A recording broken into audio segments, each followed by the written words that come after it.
If you're someone who really loves sugar, but you're eating a little bit too much of it, maybe you've even got a sugar addiction, then you're in absolutely the right place. Because today I'm talking to Sue Thomas, and she's created the sugar-free method. So I'm going to hand straight over to you, Sue. Oh, thank you, Julie. And thank you for having me. I'm really delighted to be here. So, yes, as Julie said, I am Sue Thomas. I am a nutrition and lifestyle coach, and I help women to radiate energy, confidence, and joy. And I do this by showing them how they can reduce sugar in their lives. Often we don't even realize we have a bit of a sugar addiction because it's just something that kind of builds up over a period of time. But if you are struggling with bloating, if you are struggling with joint pain, if you are struggling with menopause symptoms or just hormonal issues, if you're not sleeping very well at night, if you've noticed weight gain over the last few years and you don't know where it's come from, that is all a sign that you have a bit of a sugar addiction. And as I said, sometimes we don't even realize we've got it. So I'm going to just share with you three simple things that you can do to help you manage your sugar consumption and more importantly, your blood glucose balance. So your blood glucose balance is how much glucose or how much sugar you have in your bloodstream. Now we need glucose in our bloodstream because it's our energy source. And when we release glucose into our bloodstream, we release a hormone called insulin from our pancreas. So it basically goes and picks up that glucose and takes it to the cells for energy production. But if we have too much glucose in our bloodstream, we release too much insulin, and that insulin, the cells basically start to shut down, the receptors on the cells start to shut down. They say, we don't want that glucose anymore. We don't need it. We're not using it. So take it somewhere else, basically. So what ends up happening is that insulin has picked up the glucose. It needs to take it somewhere. So it removes it out of the bloodstream very quickly and takes it into the liver to store it as glycogen. And then what happens when it removes the blood glucose very quickly is we have a catastrophic almost glucose crash that takes us into hunger, that takes us into brain fog, that takes us into I can't concentrate on anything kind of thing. I've got to eat something now, basically because your brain is fueled by glucose. So if you're having sugar cravings kind of mid-morning, if you're reaching for biscuits sort of almost absent-mindedly, or you can't concentrate on anything until you've had a cup of coffee and a biscuit or something else, then that is an indication that you are on a blood sugar roller coaster. And if in the afternoon you're getting to that 3-4 o'clock time and you're going, I've got to go out and get a can of Coke, or I've got to go out and get a bar of chocolate because I need to, kind of lift my energy levels back up. That again is a sign that you're on a bit of a sugar, you've got a sugar addiction, you're on a bit of a blood sugar roller coaster. And what ends up happening when insulin is high in the system, like that, because it's on this big roller coaster throughout the course of the day, what ends up happening are a number of things. The first is it starts to cause inflammation in the system, and that can manifest as IBS, it can manifest as joint pain. The second thing is if insulin is high in the system, we don't sleep so well at night because we can't release the right hormones that the body needs in order to be able to go into a deep quality sleep. And sleep is really important for resetting insulin. So we want insulin to be balanced and coming down before we go to bed at night. If we've been on a blood sugar roller coaster all day and our insulin is high, that's going to prevent us from getting that deep quality sleep, which means we won't reset our insulin through the course of the night and we wake up the following morning already on a blood sugar roller coaster. And then the third thing is, if insulin is high in the system, it encourages the release of a hormone called ghrelin, which tells us we are hungry.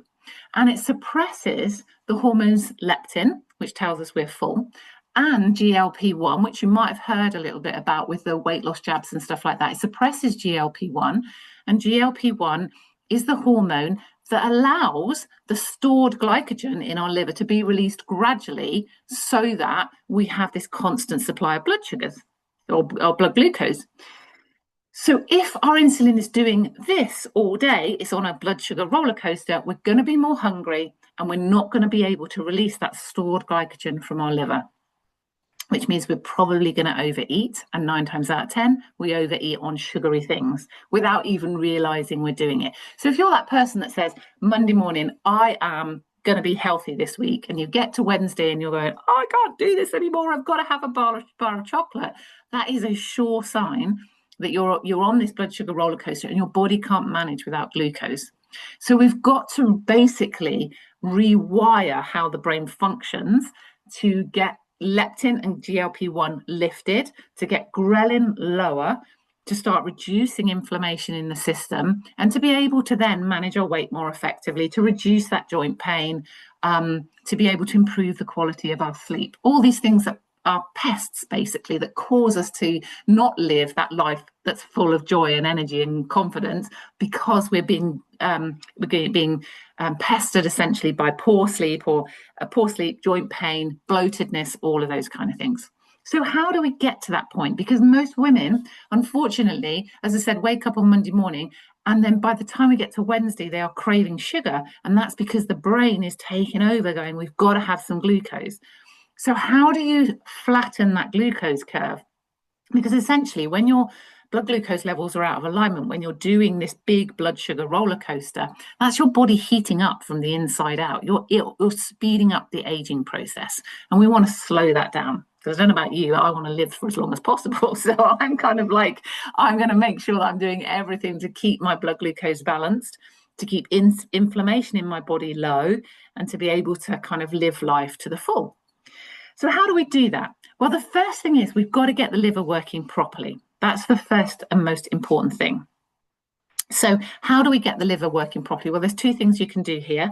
The first is that you can have half a lemon squeezed into warm water first thing in the morning before you have anything else. If you are that person that has to reach for a cup of coffee first thing in the morning to get you going, that is a sign that your liver is not working efficiently. It's overloaded with too much glycogen, and it can't work efficiently. The liver is a really important organ in the body. It does a whole load of jobs that we don't need to go into here, but one of the most important ones is storing glycogen. And if it can't release that glycogen, it goes into a bit of a sluggish phase.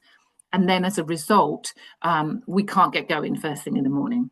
So by having that lemon juice squeezed into warm water and drinking it before you have anything else, it starts to flush the liver through and starts to get the liver working more effectively. And another side effect of having that lemon water first thing in the morning and supporting the liver is that you will find yourself reducing the bloating, that feeling of bloatedness that you might get at the end of the day. If we can get our liver working properly, it will start to reduce that. It really supports digestion as well, having that lemon water first thing in the morning.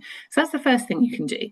The second thing I would love for you to think about is having something green before you eat your meal. Now, something green, I mean things like broccoli, spinach, anything basic like that. You know, it could be a big plate of salad with some peppers on it and things like that. Something before you eat your main meal that is green provides the body with fiber. Now, fiber slows the release. Well, basically, it lines the stomach, the wall of the stomach, and slows the release of glucose down. So anything you eat after that is the release of that glucose is much slower. It's not a fast release into the bloodstream.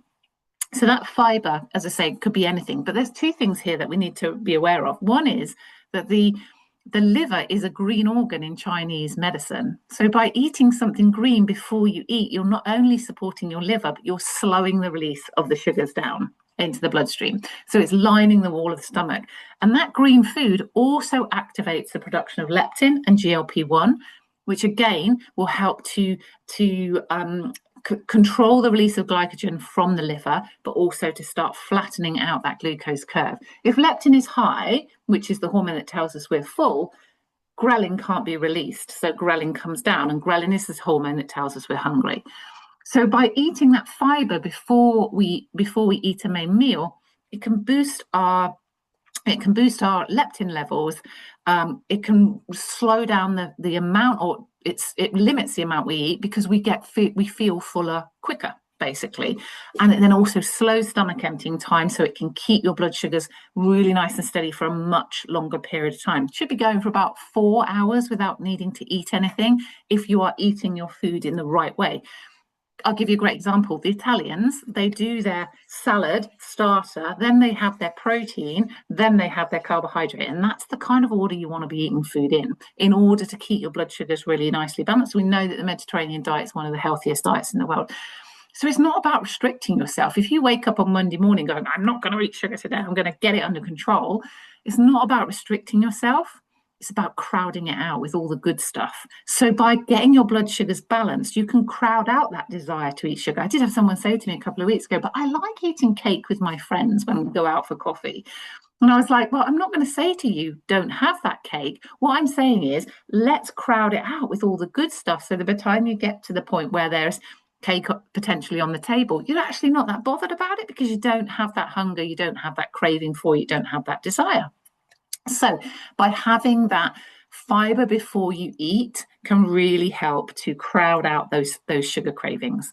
And we all kind of like to cook everything up in one go, don't we? Like chilies and big tomato sauces and all that kind of thing. What I get my clients to do is just put a handful of spinach on top of that meal, eat that spinach first, and then continue on to whatever it is underneath. And that's going to be huge as far as slowing the stomach emptying time down. And then the third thing I want you to think about is moving after you have eaten. And this is really good, especially if you struggle with the afternoon slump. So just 10 minutes of movement can really start to take the insulin and the glucose into the cells for energy production, and it can really flatten your glucose curve. If you're eating at lunchtime, and your blood sugars are peaking quite rapidly and then they're crashing and you're getting that afternoon slump and then you're reaching for something else, that's accelerating that glucose curve, so you then won't sleep before you go to bed at night. And I had a client even just this week really who said she was really struggling with the afternoon slump and the 4 p.m. craving. She wanted to eat something, so all we did, and her lunch was a pretty good lunch because she was eating quite a lot of salad and quite a lot of protein at lunchtime, but she did have a bit of bread in there. And all we did was she went for a 10-minute walk after she had eaten. And what ended up happening was she wasn't getting that craving at 3, 4 o'clock in the afternoon because her blood glucose levels had flattened because she'd done that little bit of movement, and that was getting her through till lunchtime. So some really simple things that you can do that doesn't involve restriction, that doesn't involve like feeling like you're missing out. Get your liver clean first thing in the morning with using that lemon water. Then think about, where is the green on my plate? Where's the fiber? Let me make sure I'm eating my fiber first to line that stomach and slow the release of glucose down. And then that little bit of movement after you've eaten. Those three things together, like I said, will absolutely crowd out the sugar cravings, will help you to get your blood glucose balance nice and steady. And the knock-on effect to that from that is easier weight loss, less joint pain, much better sleep at night, much more mental clarity, much more greater focus, better balanced hormones, and it all comes back to sugar.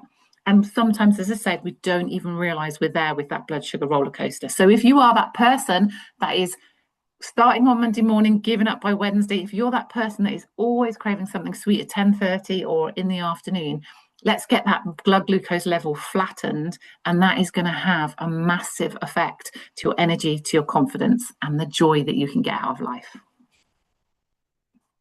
You're muted, Julie. Oh my goodness, I should know better. I love that, Sue. It was really brilliant to hear you explain exactly what happens in the body. And to be honest, it's not what I thought you were going to say. I thought you were going to say something completely different, and all those things are doable.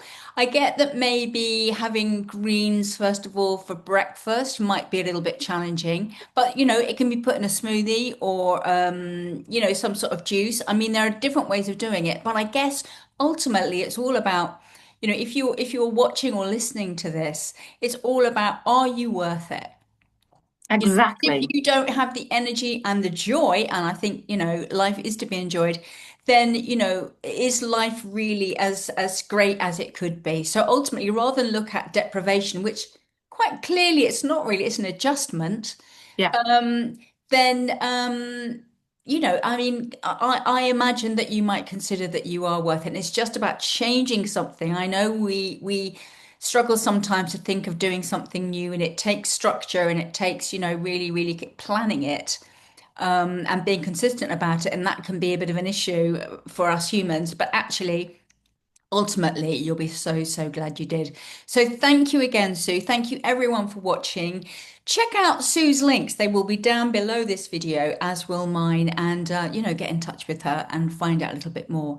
So thank you everyone for watching, and thanks again, Sue. Oh, you're welcome. Lovely to talk to you, Julie.